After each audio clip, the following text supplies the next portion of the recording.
This segment right here is called From a Father's Perspective, right? How there's so many amazing moms out there that are just shouldering the load, doing everything, you know? And I feel like the dads don't really get, like, where are they? You know what I'm saying? The dads are just non-visible, you know? But there are some fathers out there that are going 100 miles per hour running through walls for these kids, you know? And I'm one of them. So I decided to start this segment called A Father's Perspective, right? And a father's perspective is just doing things through a male's lens, you know? There's so much things that if you go to a school, 95% in the morning, you just see the moms dropping off the kids. 3 o'clock, the mom's picking up the kids. And I'm like, yo, like, when did dads become extinct? When did the dads become dinosaurs? And just like, you know, I'm super thankful that God just blessed me with the right person. You know, I get it, sometimes things don't work between certain people. I understand. But I'm super thankful that God gave me the right teammate, the right helpmate, the right love mate, you know? And yesterday, I'll take you back even further a week, we were trying to get my daughter evaluated because she's autistic. And so it was this way she could start pre-K, because we didn't want her to start school before that. I don't know what's before pre-K, I really forget what it is. Or just kindergarten, because she's going to be 4, so I'm assuming it's pre-K. And she had to go through all these tests, and they had to evaluate certain things. And when we took her there, this test was about an hour and some change long. And we were in a setting where it was just like we were in a room, me, Ebony, 2 other teachers, but we could not participate in any of the stuff that was going on. So it's just like she just had to know we was in the room, so she was okay. So we're listening to them do certain things and ask her to do certain things and ask her to, you know, so we just could listen. So we're listening, and I'm like, wow, I just cannot believe all this is going on. So it's like vision tests, I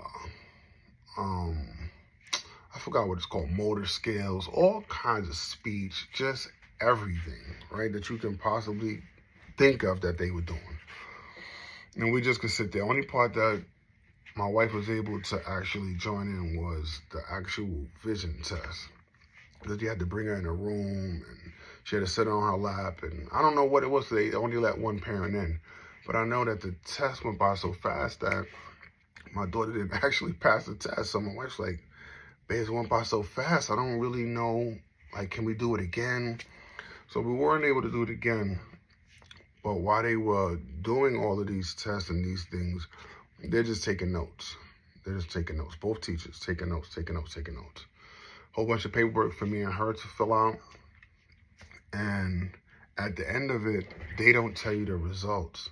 So they're like, listen, we'll give you guys about a week or so, a week to 10 days before we notify you, and we give you a Zoom call, and we can go over the whole process of where her strong points are and what some of her points are that are weak points. So yesterday was the day for the Zoom call, and we're waiting. The Zoom call took place like afternoon, like noonish, 12:30.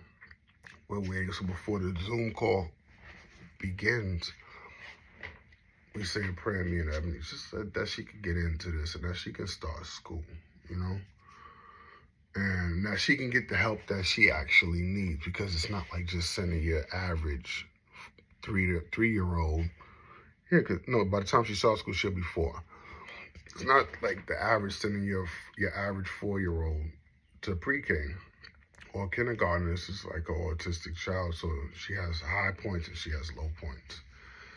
So we get on the call. They're going through everything. They can't tell you when they call you immediately whether she's passed or failed or whether she's going to be enrolled or not. So they go through all of the things. They're telling us what, her strong points are, what her weak points are. And at the end is when they tell you whether she's passed or not, like whether she's been accepted or not. So they're reading off the evaluations. It's definitely nerve-wracking. It feels like every 2 minutes feels like 40 minutes done passed. We finally get to the end. And I'm like, wow, just praying that this all goes well. And it went well. She got enrolled. And for a second, it just got so quiet. I see my wife take off her glasses. She got a little emotional. I thought she was about to start crying, or maybe she did, but she definitely got emotional real fast. And I was just so thankful. By the time we got off the phone, I was just like this, thank God. Like, it was no news that I had that could have disrupted that good news that we just heard, So it was other things going on, of course, yeah, but that news right there was the news that we actually needed, and starting August, she will start school. She will be in the same school as her brother. We have one in, like I said, either pre-K or kindergarten, because she's only 4, so I believe it's pre-K. We'll have one in the 4th grade, one in the 5th grade. So my wife's making all kinds of plans. Oh, babes, I'm going to have them all of them color coordinated, dressed up the same. And I'm like, she's just excited. And I'm excited too. But I just want that message is to let anybody know out there that God has the final word. No matter what it is you may have doubts about, no matter what it is you're unsure of, no matter what it is, it's the higher power. It's God has the final word. And yesterday, he sprinkled some positive news on our plates. And for that, we are forever thankful.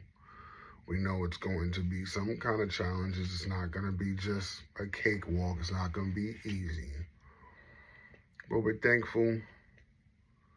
And that's episode 1 of a father's perspective. Because through my eyes, things are a little different than a woman's perspective. And I think we need to hear that more from men. I just think like